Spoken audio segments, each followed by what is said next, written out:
kita mau memberikan persembahan. Tuhan, kami mengucap syukur Tuhan untuk segala kebaikan-Mu, untuk kemurahan-Mu Tuhan dalam hidup kami. Saat ini Tuhan kami mau memberikan persembahan Tuhan, persembahan persepuluhan, persembahan ucapan syukur, persembahan pembangunan. Biarlah Tuhan kami boleh memberikan yang terbaik untuk Engkau. Kami boleh memberikan Tuhan dengan hati yang penuh ucapan syukur dan penuh dengan sukacita Tuhan. Biarlah Tuhan semua persembahan kami Tuhan boleh berkenan di hadapan-Mu. Hanya di dalam nama Tuhan Yesus kami bersyukur dan berdoa. Haleluya, amin. Selamat memberi, Tuhan Yesus memberkati.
Resurrection will be done, promise will be fulfilled, and victory will be declared.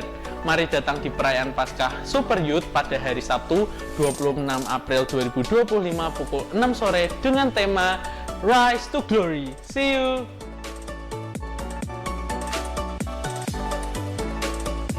Ibadah Paskah Sekolah Minggu tahun ini akan sedikit berbeda nih adik-adik. Akan ada kegiatan-kegiatan yang pasti asik untuk diikuti bersama kakak-kakak sekolah minggu.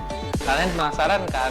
Kalau penasaran, ayo datang di ibadah perayaan Paskah iKids IFJF Lamongan Indah hari Minggu 20 April 2025 di Gedung Gereja pukul 9 pagi sampai 11 siang. Mari ikut serta dalam perawatan gedung gereja dengan menyisihkan uang setiap minggunya sebesar Rp10.000 dan dimasukkan ke dalam amplop pembangunan. Mari berbagi kepada saudara kita yang membutuhkan melalui amplop iShare. Untuk informasi lebih lanjut dapat menghubungi Ibu Marta. Happy birthday untuk jemaat yang merayakan ulang tahunnya di minggu ini. Tuhan Yesus memberkati.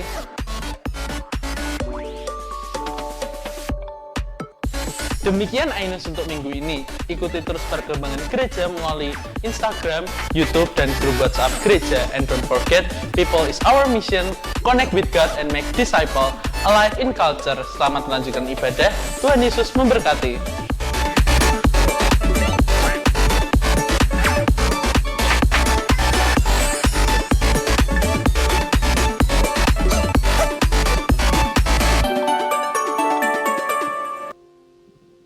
Dalam 1 Samuel 16 dikatakan Tuhan berbicara pada saat Samuel memilih Daud untuk diurapinya.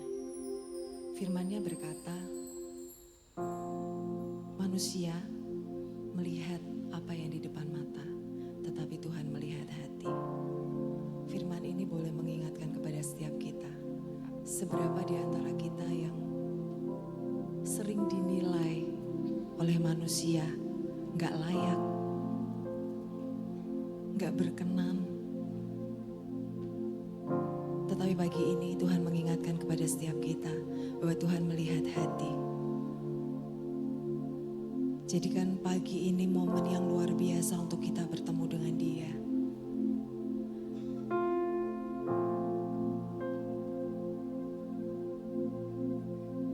Jangan sia-siakan hari ini. Dan biarlah Tuhan menjamah setiap kita. Lepas apa kata orang tentang kita, tapi dengar apa kata Tuhan tentang kita. Kita berharga di matanya. Kita luar biasa. Kita menjadi biji mata Tuhan. Saya undang setiap kita untuk bangkit berdiri. Jadikan momen ini pribadi engkau dengan Tuhan. Seberapa kita di tempat ini, percayalah,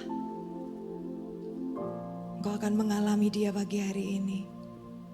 Tuhan akan menjawab setiap apa yang kau doakan selama ini. Jangan sia-siakan waktu ini, pergunakan dengan baik untuk engkau bertemu dengan Tuhan, untuk engkau mengalami Tuhan. Tuhan melihat setiap hati yang haus akan Dia. Tuhan melihat setiap jiwa yang haus akan Dia. Bapak pakai setiap kami Tuhan. Bapak jamah setiap kami. Untuk kami bertemu dengan Engkau pagi ini Tuhan.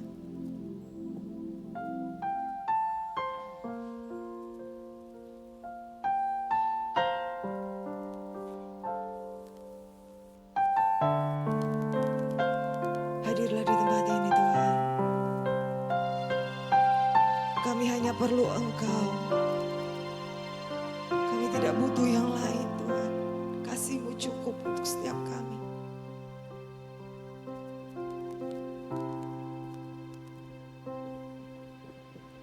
Ku tak dapat lupakan kebaikan yang ku terima,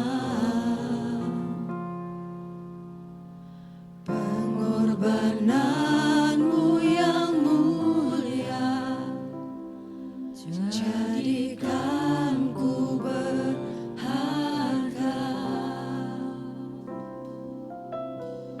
Kau tulus menerima aku apa adanya. Kekuatan kasih-Mu nyata, memulihkan hidupku. Kau bukan Tuhan yang melihat rupa, Kau bukan Tuhan yang memandang harta.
haus akan Engkau Tuhan. Hati yang rindu lebih lagi Tuhan, mengalami kebaikan-Mu.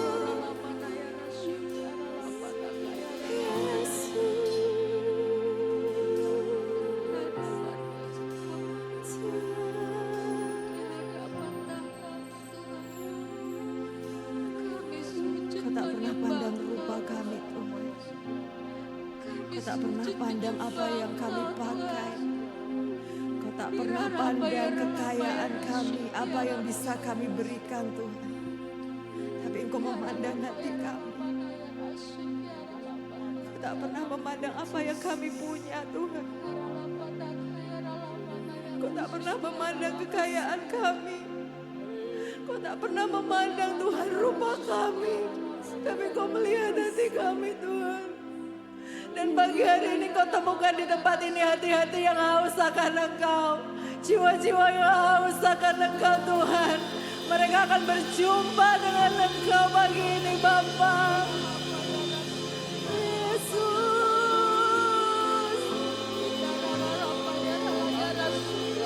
Tidak ada yang bisa kami megahkan Tuhan.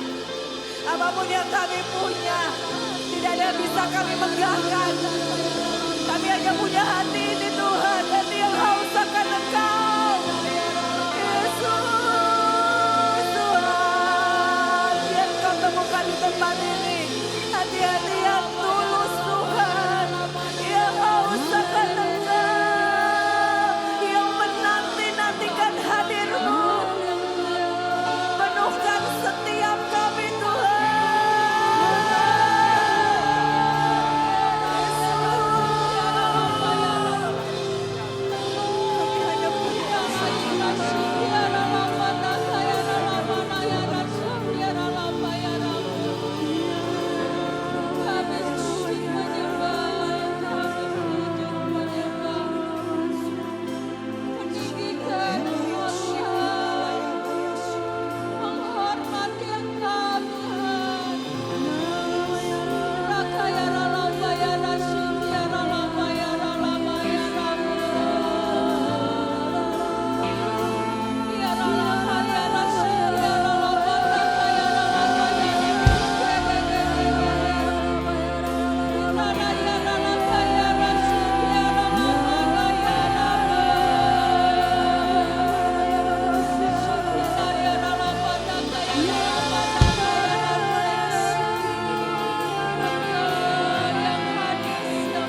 Shikiki nemekele pesiki petekisi. Niki bekesiki pechiki peteku. Nika botiku petekasi tidak. Nika makasiki. Chico. Kisike. Nebra.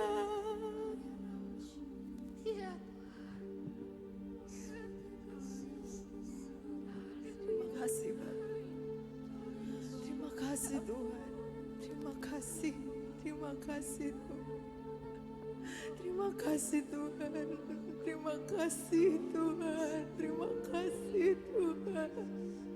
Betapa besar kebaikan-Mu untuk setiap kami Tuhan. Banyak hal yang Kau sudah kerjakan dalam hidup kami sampai dengan hari ini Bapa. Terima kasih untuk setiap pembelaan-Mu. Terima kasih untuk kesembuhan yang Tuhan berikan buat setiap kami. Terima kasih untuk damai sejahtera sukacita yang mengalir dalam hidup kami tak pernah berhenti Tuhan. Engkau Tuhan yang bertanggung jawab atas hidup kami. Engkau Tuhan yang tidak pernah meninggalkan kami. Kami bersyukur Tuhan kami punya Allah seperti Engkau.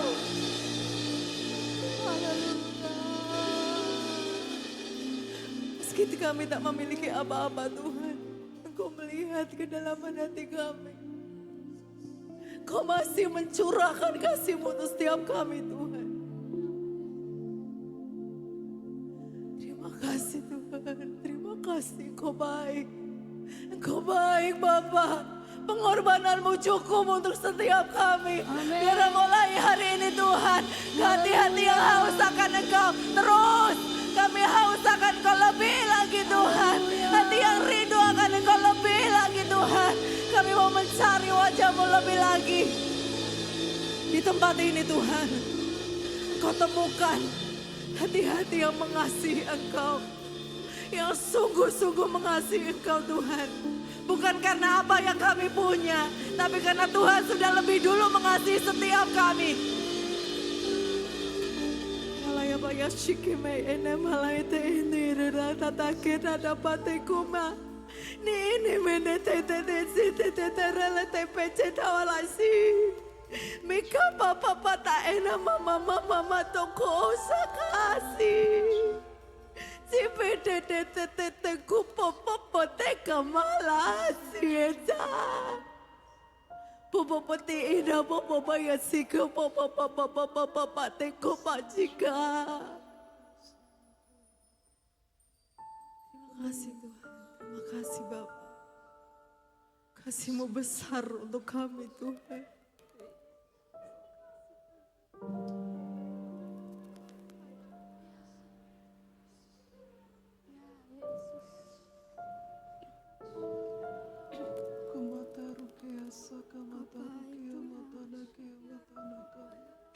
Baik Yesus.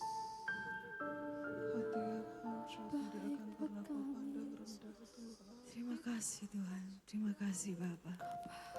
Terima kasih Tuhan, terima kasih.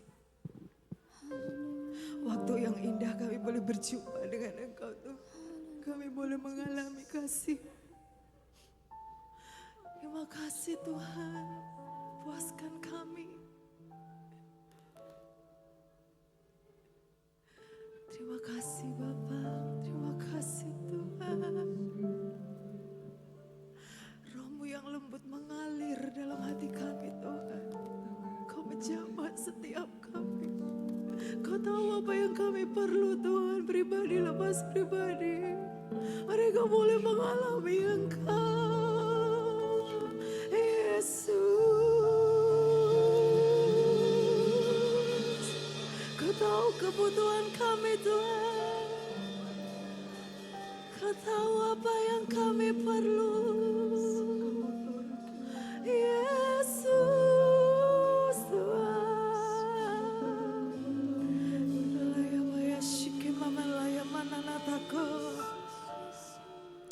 Terima kasih Bapa, terima kasih Tuhan. Haleluya Yesus. Kami percaya Engkau ada tempat ini Tuhan. Engkau belum berhenti menjangkau setiap kami. Engkau belum berhenti berbicara untuk setiap kami Tuhan. Engkau lebih lagi Tuhan akan berbicara kepada setiap pribadi. Hati demi hati boleh mengalami Engkau Tuhan. Boleh tahu isi hatimu buat setiap kami Tuhan. Engkau berkati setiap kami Bapa. Haleluya Tuhan. Engkau berkati hamba-Mu. Urapi hamba-Mu Tuhan. Kami mau lebih lagi menikmati hadir-Mu tempat ini Tuhan. Buka hati kami Bapa, buka telinga kami. Jadikan kami hamba yang taat, yang boleh dengar-dengaran akan Engkau. Biar waktu ini menjadi waktu-Mu Tuhan. Terima kasih Tuhan, kami hormati kekudusan-Mu Bapa. Di dalam nama Tuhan Yesus, kami sambut kebenaran firman Tuhan. Amin.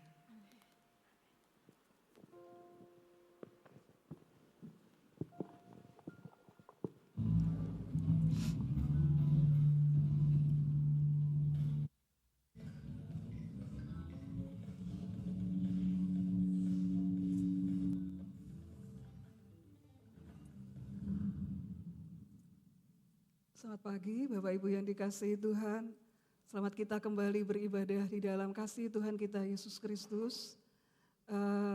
Selamat pagi, saya mengucapkan selamat datang juga untuk Pastor Agus Pitarto beserta Ibu Catherine dan juga keluarga, juga Ibu Pendeta Andreas, mama saya sendiri ya, yang semalam gak bisa tidur gitu. Saking senengnya atau gimana, tegangnya sampai nggak bisa tidur semalam gitu ya. Ya, semoga tetap bisa melek ketika dengar khotbah gitu. Bapak Ibu, kita masuk dalam bulan April Bapak Ibu, dan tema IMGF Global di bulan April ini adalah Looking Inside. Bagaimana kita diajarkan bukan hanya melihat yang ada di permukaan aja, gitu ya. Tapi kita melihat di bawah permukaan itu apa yang terjadi.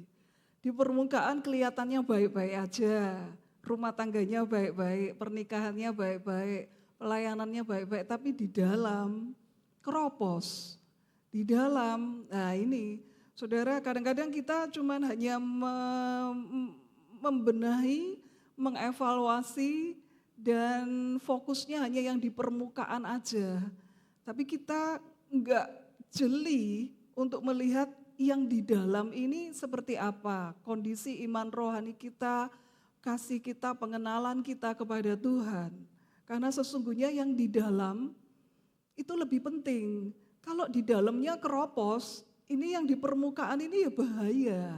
Makanya di dalam bangun rumah itu fondasi itu kan penting gitu ya. Dasar fondasi itu sangat-sangat menopang kelanjutan dari bangunan itu. Kelihatannya keren rumahnya, bangunannya, enggak taunya fondasinya berantakan. Saudara, Tuhan ingin di bulan April ini, Bapak Ibu, di bulan ini kita mau membenahi yang ada di dalam hidup kita, di dalam. Jangan hanya yang di luar aja, kelihatannya ibadah pelayanan, tapi di dalamnya itu lagi bermasalah, keropos. Kita akan belajar dan kita akan membaca di dalam Wahyu 2 ayat 1.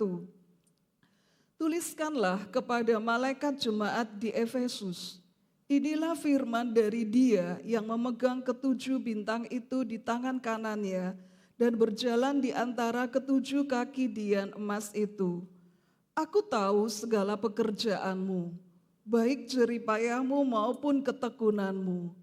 Aku tahu bahwa engkau tidak dapat sabar terhadap orang-orang jahat, dan bahwa engkau telah mencobai mereka yang menyebut dirinya rasul, tetapi yang sebenarnya tidak demikian, bahwa engkau telah mendapati mereka pendusta, dan engkau tetap sabar dan menderita oleh karena namaku, dan engkau tidak mengenal lelah.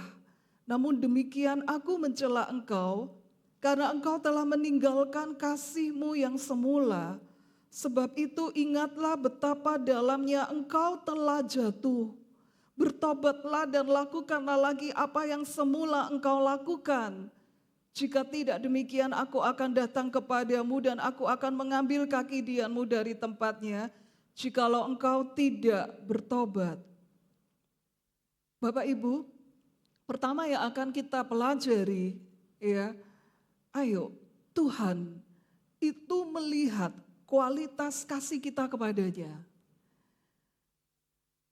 Jemaat di Efesus, dia tidak mengenal lelah. Kalau dalam hal pelayanan, all out untuk Tuhan.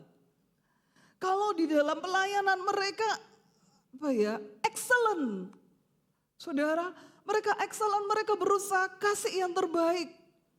Dan mereka pemahaman firman-Nya itu luar biasa. Sehingga mereka itu bisa menguji ini rasul beneran apa rasul palsu, mereka bisa nguji. Jadi saudara, itu kan pemahaman firman Tuhannya luar biasa. Saudara, nah kemudian di dalam ketekunan mereka baik, sangat tekun. Bapak Ibu, dan mereka sabar menanggung penderitaan demi nama Yesus. Tapi jauh di dalam Tuhan melihat kualitas kasih mula-mulanya bermasalah.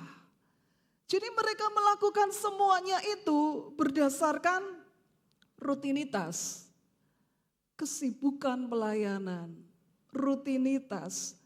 Kadang itu membuat kita ini yang di dalam ini loh. Tuhan itu melihat yang kasih kita kepadanya. Saudara, jangan cuma hanya kelihatannya di luar baik-baik aja pelayanan ibadah, tapi di dalamnya itu keropos. Saudara, oleh sebab itu Bapak Ibu, ayo kembali lagi kita analisa bagaimana jam kehidupan doa kita. Mesbah doa kita seperti apa? Doa pribadi kita kepada Tuhan seperti apa, saudara? Apakah itu hanya rutinitas? Pertama, saudara, apakah mesbah kita itu masih ada atau sudah runtuh? Karena kesibukan, karena rutinitas, kita doanya acak-acakan, istilahnya begitu. Bapak Ibu, kalau memang seperti itu, ayo dibenerin. Ayo dibenerin. Ketika kita sudah membenerin jam doa kita, Tuhan melihat lagi kualitasnya. Ketika kita doa, itu benar-benar quality time atau enggak. Kita doa, kita menyediakan waktu 1 jam, itu benar-benar 1 jam kita itu intim sama Tuhan. Atau cuma hanya rutinitas toh. Ya biasanya ya jam 5 sampai jam 6 aku doa pagi gitu. Hanya sekedar kebiasaan saja, atau kita merasakan satu keintiman, menikmati enggak? Ketika kita berdoa, doa ini loh, doa pribadi sama Tuhan saat teduh. Yang jadi pertanyaan, menikmati enggak? Saudara, ataukah ketika kita berdoa itu kita kelihatannya sih sikap doa gitu ya, tapi pikirannya itu kemana-mana, hatinya itu masih kemerungsung atau gimana. Ayo kita mau menata hati kita. Kembali Tuhan katakan, kalau ini yang terjadi, aku mencela engkau karena engkau telah meninggalkan kasih-Mu yang semula, sebab itu ingatlah betapa dalamnya engkau telah jatuh. Enggak jatuh dalam dosa persinahan, enggak jatuh dalam dosa korupsi dan lain sebagainya. Tapi kalau kita meninggalkan kasih mula-mula kita sama Tuhan, Tuhan katakan engkau telah jatuh dan jatuhnya itu dalam. Ayo bertobat, lakukan lagi apa yang dulu pernah engkau lakukan.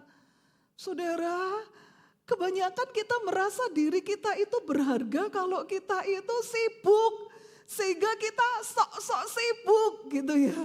Jadi kalau kita itu enggak sibuk, kita itu merasa, aduh kok kurang sibuk ya. Saudara, jadi kita berusaha cari kesibukan. Padahal saudara, Tuhan itu ingin kita itu menyediakan waktu untuk Tuhan. Dan Tuhan ingin langkah kita itu enggak terlalu cepat, enggak terburu-buru. Bapak Ibu, ayo diatur langkah kita, kecepatan kita melangkah. Bukan cepatnya jalan ini, tapi kecepatan kita melangkah, rutinitas kita itu loh diatur, saudara. Kadang-kadang kan kita, Tuhan aku harus melakukan ini.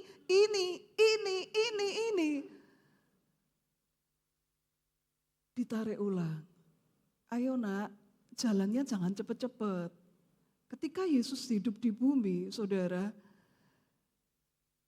ketika Yesus hidup di bumi, sampai 3,5 tahun dia pelayanan. Saudara, Yesus berhasil memuridkan 12. Satu mengkhianati dia, tinggal 11. Pernah dia memperoleh 70 murid, kemudian dalam satu khotbah tentang roti hidup, mereteli semua. Ini terlalu keras. Siapa yang bisa dengar khotbah seperti ini? Mereteli semua, 70 jadi 12.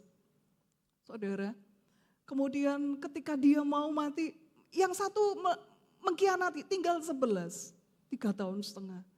Coba kalau itu saya jadi hamba Tuhan, merintis 3,5 tahun, cuman 11 tok. Saudara, cuman 11 tok. Jemaat piro?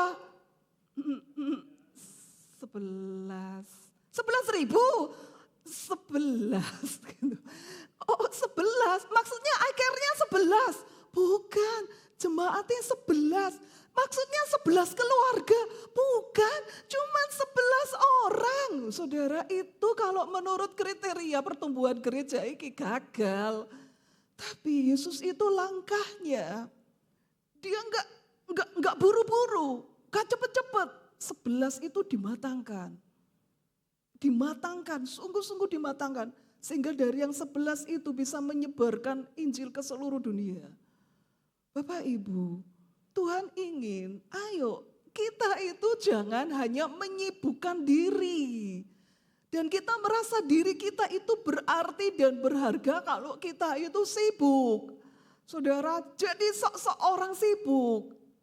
Ayo ketika kita datang ke Tuhan, entah itu di dalam rumah Tuhan, entah itu ketika kita berdoa, kita mau menyediakan wadah hati kita itu seperti bejana kosong. Tuhan isi ya, isi lagi ya Tuhan. Tuhan koreksi apa yang kurang. Tuhan selidiki apa yang kurang. Tuhan selidiki apa yang kurang. Ini dulu Tuhan bejanaku. Tuhan penuhkan lagi. Bejana kosong. Supaya Tuhan itu ngisi. Saudara, kalau kita datang kepada Tuhan, kita merasa diri kita baik-baik aja. Tuhan aku sudah melakukan ini, Tuhan aku sudah begini, aku sudah begitu, aku sudah melakukan ini. Itu seperti bejana yang penuh. Lalu Tuhan ngisinya bagaimana? Setiap kali kita datang kepada Tuhan, kita mau Tuhan itu mengoreksi hidup kita. Kita mau Tuhan itu membentuk kita. Kita mau Tuhan apa yang keliru, apa yang salah Tuhan benerin. Isi lagi Tuhan. Isi lagi Tuhan. Dan Bapak Ibu, kita ingin supaya setiap kali kita datang kepada Tuhan, tidak henti-hentinya kita itu mengagumi Dia. Menikmati, mengagumi. Jangan sampai kehilangan kekaguman kepada Tuhan. Jangan sampai kehilangan rasa cinta kepada Tuhan.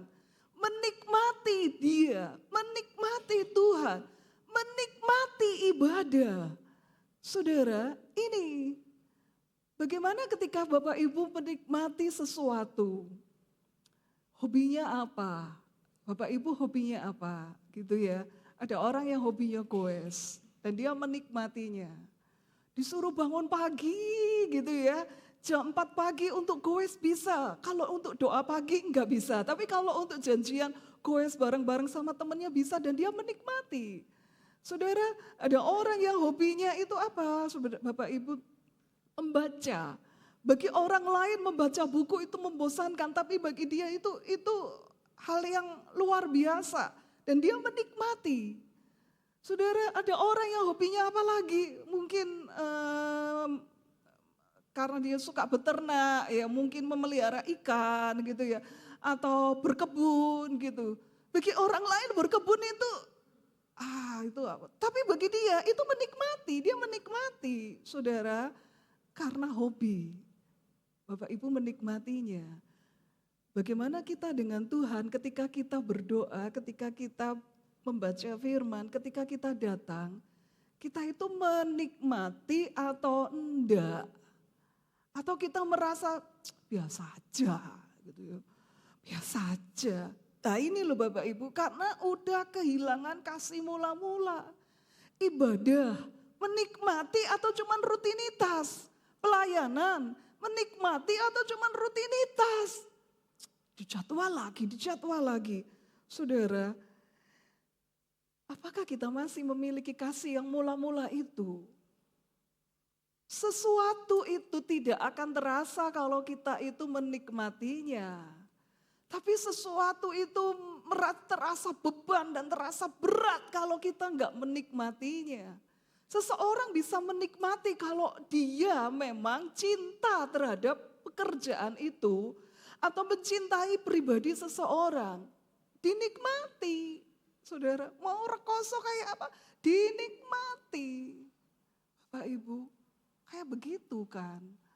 Tapi kalau kita nggak menikmati ya kita merasa itu satu beban. Bagaimana hubungan kita dengan Tuhan? Kasih mula-mula. Saudara, kalau memang itu bermasalah, kalau memang kita udah selangkah bergeser, atau udah jauh bergeser, ayo balik, ayo berubah, ayo bertobat, ayo kembali pada Tuhan. Pulihkan kasih-Ku Tuhan, pulihkan kasih-Ku yang mula-mula, pulihkan Tuhan, pulihkan. Seseorang datang kepada Tuhan, seseorang anak youth datang kepada Tuhan gitu ya, di dalam doa revival. Dan dia menangis sejadi-jadinya, dia berkata, setelah doa selesai dia sharing, apa yang dialami dan sharing, sudah lama aku kehilangan kasih mula-mula, rutinitas demi rutinitas, pelayanan demi pelayanan. Dan aku kehilangan kasih mula-mula, aku merasa aku gak layak, aku merasa apa bisa Tuhan, aku ngalami seperti dulu. Tapi ternyata ketika berdoa, sejak dari awal dia merasakan lawatan Tuhan dan dia menangis. Terima kasih Tuhan, ternyata Engkau memulihkan, terima kasih Tuhan. Aku bisa merasakan Tuhan dekat, kasih-Nya nyata. Saudara, kapan terakhir kali kita mengalaminya? Atau kita merasa biasa aja? Saudara, atau kita merasa biasa aja? Lah ini, ayo kasih mula-mula kita. Jangan cuma hanya pelayanan, sibuk pelayanan. Tapi saudara tidak menjaga hubungan pribadi kita dengan Tuhan. Saya kan sering kali ngomong, melayani pribadi Tuhan itu berbeda dengan melayani Tuhan. Melayani pekerjaan Tuhan. Saya berkhotbah, singer, WL, musisi, asyir, dan semua pelayanan volunteer di tempat ini, itu melayani pekerjaan Tuhan.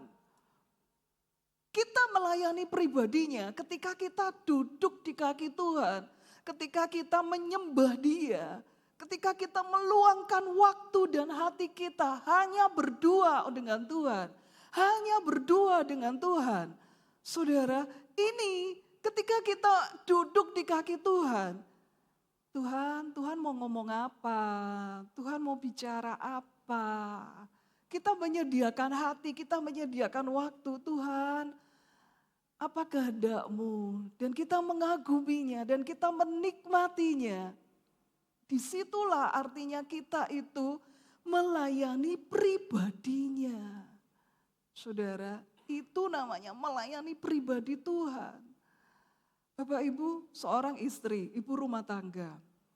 Dia sibuk nyapu, ngepel, bersihkan rumah karena pribadinya itu orang yang resian.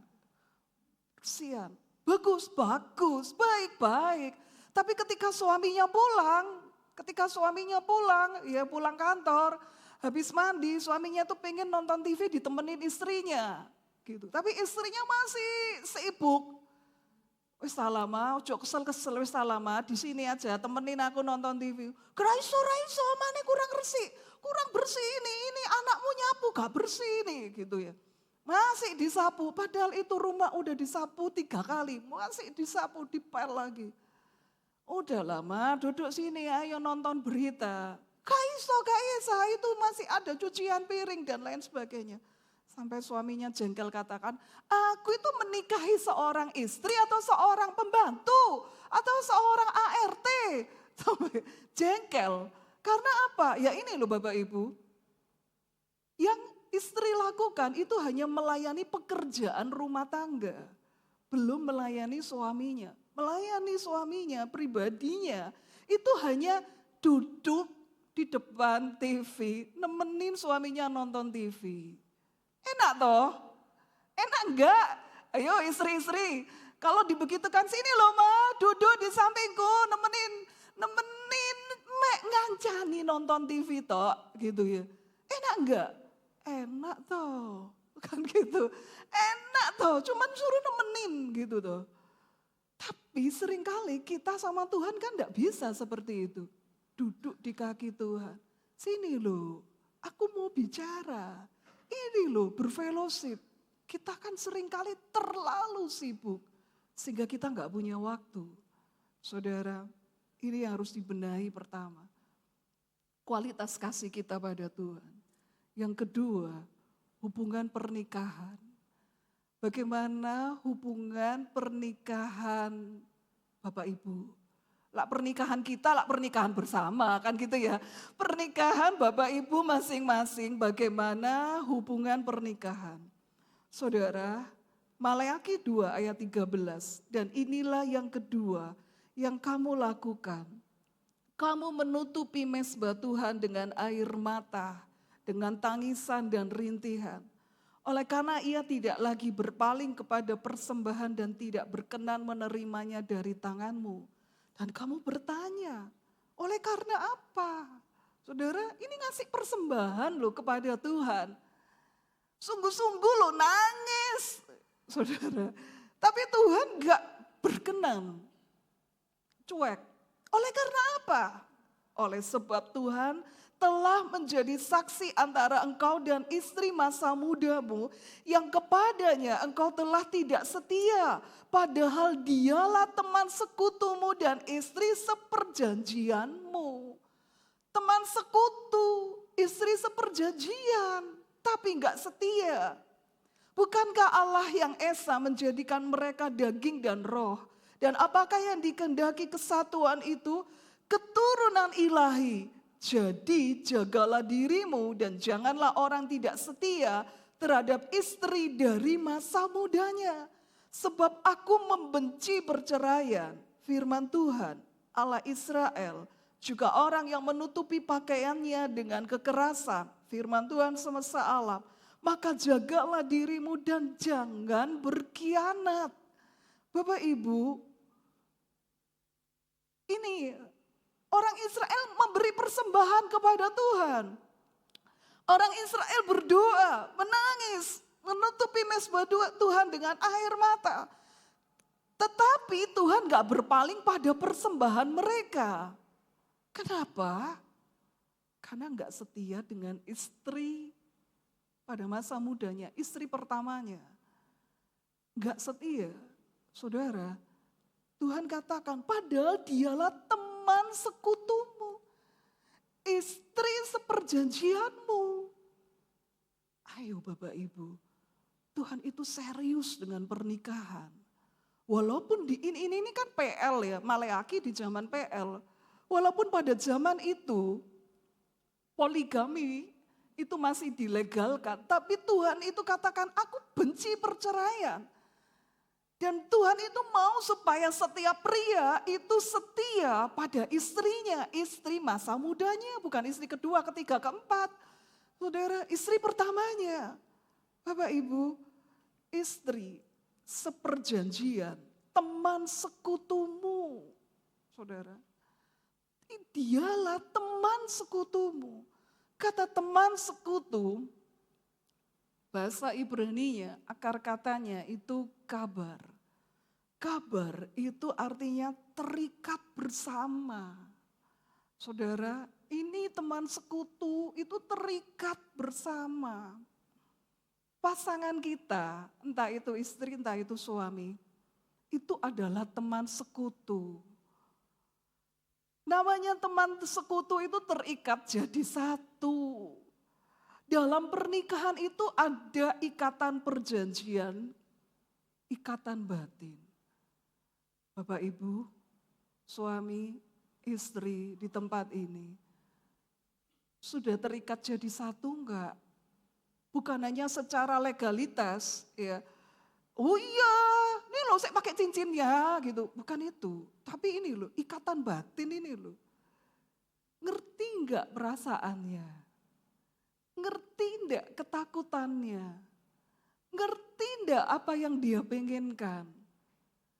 Ikatan batin. Masih punya enggak ikatan batin itu? Saudara, suami istri itu teman sekutu, teman seperjanjian. Masih punya enggak ikatan batin itu? Saudara, bisa enggak toh kita itu memahami, menerima kelemahannya, ketakutannya, kekurangannya? Bisa enggak? Saudara, bisa enggak seorang istri itu dengan leluasa itu bisa ngomong sama suaminya tentang ketakutannya, kekhawatirannya? Bisa enggak tanpa suami harus memarahin dia, membentak-bentak dia? Bisa enggak? Saudara, ini namanya teman sekutu itu terikat jadi satu. Bapak Ibu, masih punya ikatan batin enggak? Aku kalau curhat sama dia ini gak enak diajak curhat iku. Nanti lah diajak curhat, nanti gimana? Nanti ujung-ujungnya apa? Nangis. Diajak curhat nanti ujung-ujungnya nangis, gak bisa tidur. Adalah kalau dia gak bisa tidur, itu aku juga gak bisa tidur. Jadi percuma curhat sama istri gitu. Gak bisa seperti itu Bapak Ibu. Teman sekutu itu kabar. Teman sekutu itu harus punya ikatan batin. Ngomong. Mau dalam suka, mau dalam duka, mau ada masalah seperti apa, harus ngomong, harus bicara. Mau dia nanti gak bisa tidur, mau nangis, gak bisa makan, gak apa-apa. Itu reaksi awal. Reaksi awal mungkin ketika kita ngalami masalah, suami ngalami masalah di kantor, istrinya kaget karena suaminya curhat seperti itu, ya suaminya nangis, istrinya nangis, ya itu memang reaksi awal. Dia gak bisa tidur ya, itu reaksi awal gitu. Gak apa-apa, saudara. Tapi memang itu teman sekutu, teman seperjanjian. Itu harus punya ikatan batin. Seperti itu. Bapak Ibu, kadang-kadang mungkin ketika curhat gitu ya, seorang istri misal ngomong kepada suami, "Pak, katanya anakmu itu ya Pak ya, dia tadi pulang sekolah, lapor bahwa gurunya itu sentimen sama dia. Gurunya itu kalau ngasih penilaian itu enggak adil, sentimen sama dia." Istri curhat ke suami. Pulang kantor dicurhatin seperti itu. Suami langsung ngomong apa? "Parani toh guru nih toh, diprotes toh." Kan gitu toh. "Parani toh guru koyo ngono parani toh, protes toh." Masukkan di WA atau di grup sana, di grupnya orang tua, mama-mama sana gitu. "Kalau kamu gak berani nulis, aku yang nulis di grupnya mama-mama." Terus istrinya bingung, "Loh aku ki mek curhat Pak." "Lah iya toh, kamu ngomong seperti itu kan kamu pengen solusi. Solusinya ya apa? Parani gurune dilabrak toh. Kalau kamu gak berani, kamu sungkan, ya wes aku sing marani. Ayo siapa sing marani, kamu apa aku?" "Loh Pak, ojo emosi Pak, aku ki cuman ngomong Pak, mek cerita." Saudara, loh kamu itu memang kok, kamu cerita dan aku tuh kasih solusi. Solusinya itu ini. Saudara, kadang-kadang kita mungkin, loh aku Aku ki cuman ngomong, Tuhan aku nggak mau kamu tuh tersulut emosi gitu. Kadang-kadang nggak gatuk. Karena mungkin si istri mungkin hanya pengen curhat tok. Wes salah, kamu tuh nggak usah bereaksi apa-apa. Aku ini cuman curhat tok, kamu dengerin tok gitu loh ya. Kamu cuman hanya dengerin tok. Dudu oh, aku cuman pinjem telingamu tok. Ya wes, aku cuman curhat 10 menit aja. Wes rungokno tok, nggak usah komen apa-apa. Tapi naluri laki-laki itu apa? Selalu ingin memecahkan masalah. Gitu kan? Kasih solusi. Wis salah, gampang iki solusinya. Jret parani gurune. Wis gitu toh. Gampang daripada kamu gerudel terus mama terus nanti kamu curhat ke konco-koncomu ke gengmu itu seperti itu. Gak ada solusi. Parani gurune, labrak langsung. Saudara, laki-laki itu memang nalurinya itu memecahkan masalah. Sedangkan perempuan itu kan pengennya mek curhat toh. Pengennya mek curhat toh, gitu kan. Aku tuh cuman pengen kamu tuh dengerin tok gitu. Akhirnya gak gatuk, saudara. Kenapa ya? Kalau aku curhat sama suami itu kok aku jadi bensin buat dia sehingga dia menyala gitu. Suami juga sama, kenapa ya? Kalau dia itu curhat sama aku, isinya aku ki mek ngamuk tok aja gitu ya. Tak kasih solusi, maksudnya dia curhat itu apa? Lah maksudmu kamu ngomong itu apa? Maksudmu kamu ngomong itu apa? Ya maksudku tuh aku mek mau ngomong tok. Walah, mek mau ngomong tok. Jadi kamu tuh curhat dari tadi sak jam iki aku ki mek dikongkon disuruh dengerin tok gitu. Saudara, laki-laki nggak telaten gitu, langsung kasih solusi. Parani gurune. Itu kan.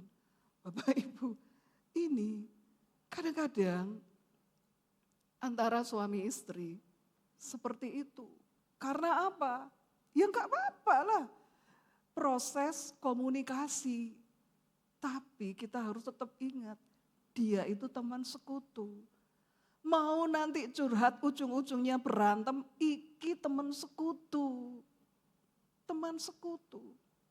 Saudara, ayo 1 Petrus 3 ayat 7 mengatakan, demikian juga kamu hai suami-suami, hiduplah bijaksana.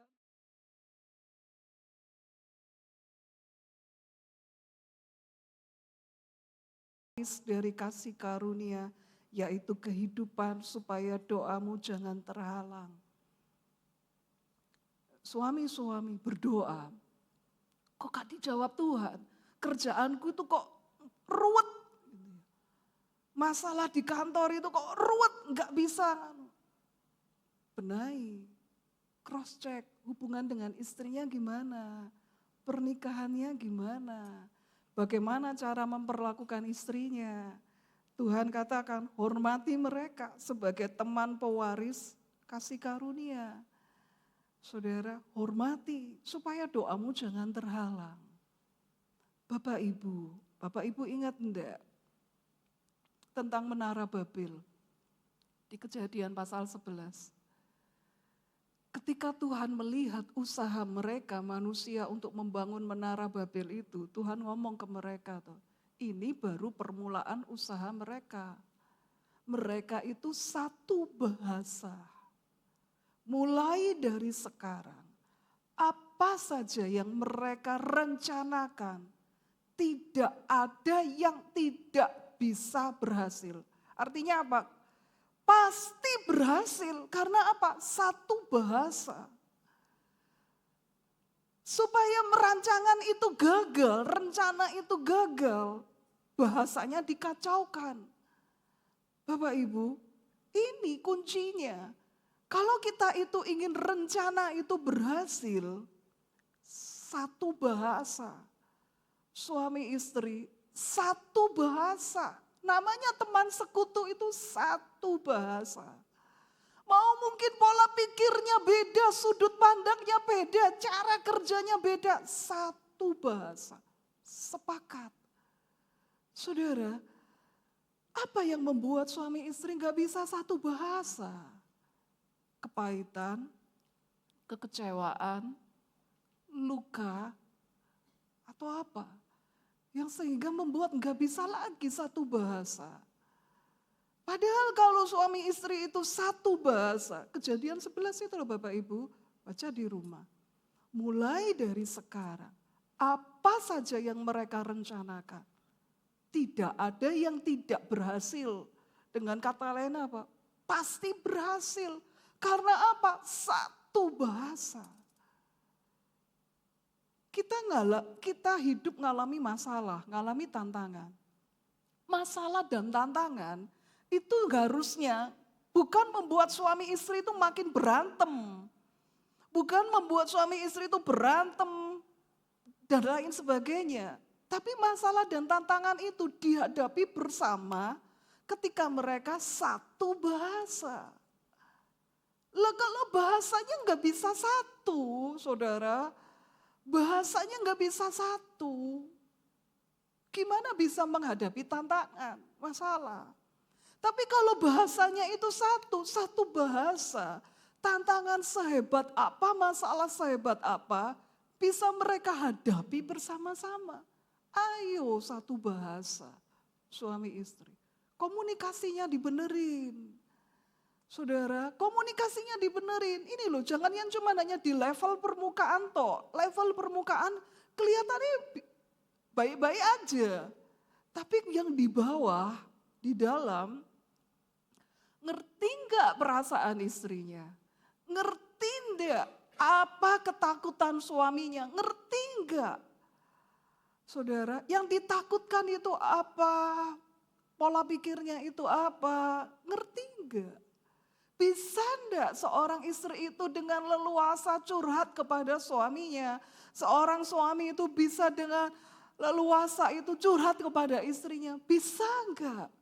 Saudara, kadang-kadang mungkin ya, suami begitu pulang kantor, marah-marah gitu, marah-marah. Saudara, sebagai istri gimana? Enggak apa-apa. Dia marah enggak apa-apa. Kenapa kok enggak apa-apa? Dia itu membuang topengnya. Di depan istrinya dia enggak pakai topeng, membuang topengnya. Dia marah, dia melampiaskan emosinya. Kejengkelannya di kantor, tadi di kantor dia ditekan, dia dibeginikan oleh atasan, oleh teman kantornya. Dia ngempet. Sampai di rumah dia melampiaskan sama istrinya gitu ya. Apa sih Tik? Mungkin dia marah, bentak apa gini. Gak apa-apa saudara, gak apa-apa. Lebih baik dia melampiaskannya sama istri daripada melampiaskannya sama wanita lain, kan begitu tuh. Saudara, dia mau melampiaskannya, dia mau melampiaskan kejengkelannya, amarahnya, emosinya, gak apa-apa. Namanya suami istri itu gak pakai topeng.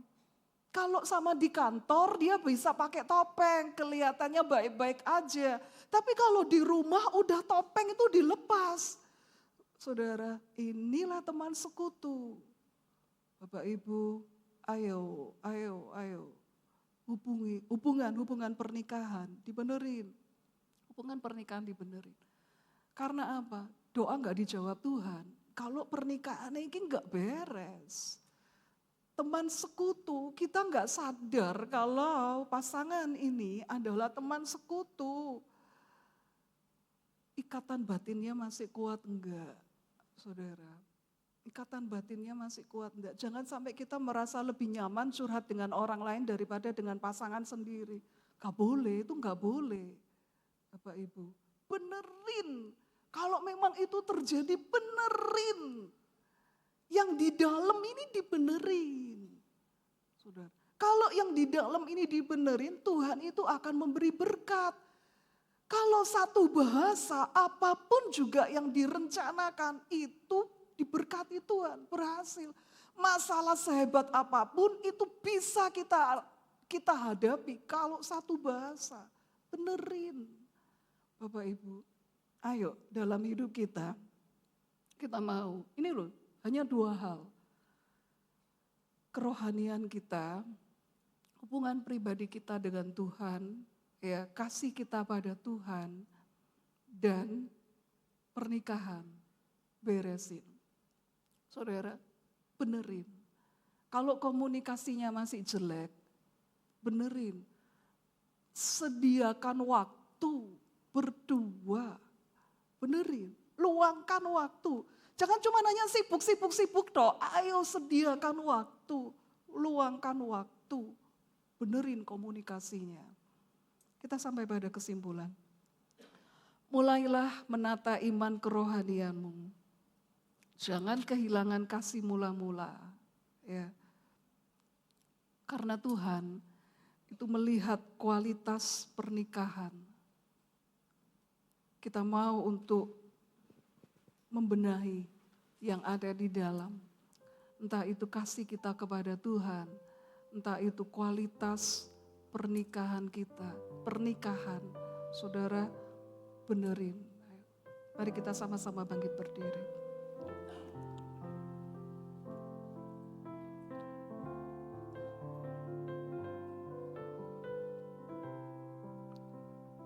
Ini hatiku.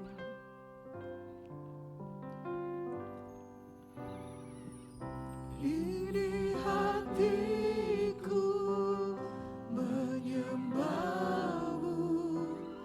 tulus yang kagum padamu Yesus.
kepada Tuhan.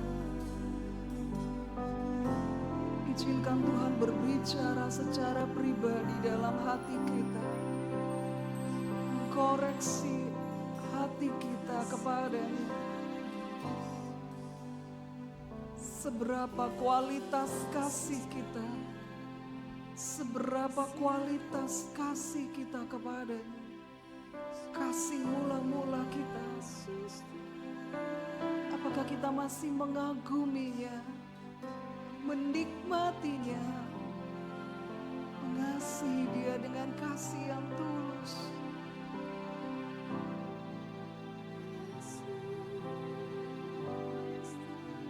Bila sudah bergeser, kembali, bertobat, kembali, pulihkan Tuhan, pulihkan Tuhan, pulihkan Tuhan. Kami tidak mau kering rohani, kami tidak mau keropos Tuhan. Ini hati kami, benahi yang di dalam Tuhan. Ini hati kami dan kami bawa hati kami kepada-Mu.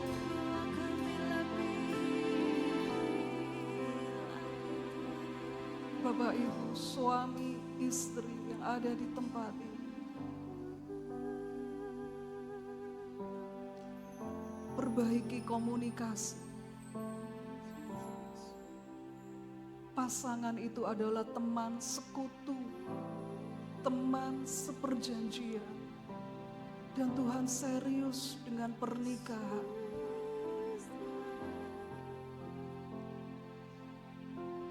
Perbaiki hubungan, perbaiki komunikasi.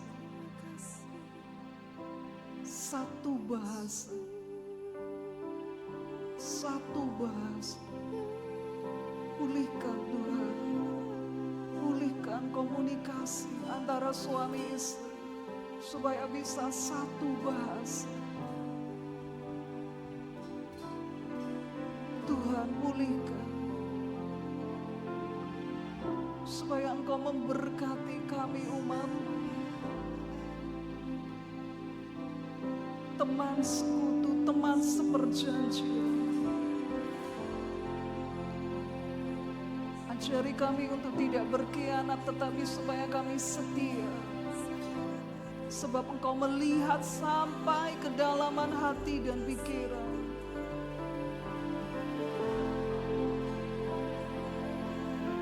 Terima kasih.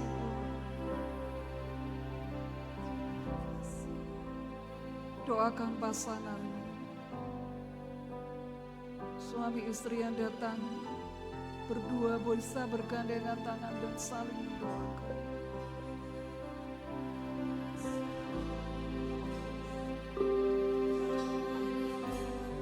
Berkati pernikahan umat-Mu, satu bahasa, menjadi teman sekutu di hadapan. Bukan hanya satu daging, tetapi satu bahasa.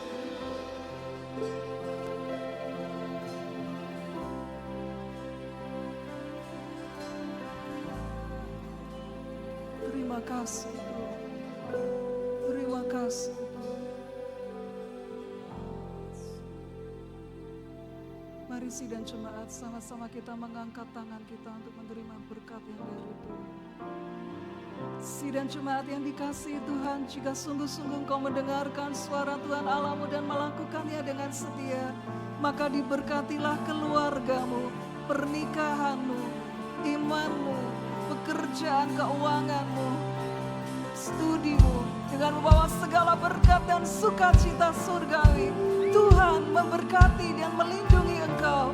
Tuhan menghadapkan wajahnya kepadamu dan beri engkau kasih karunia.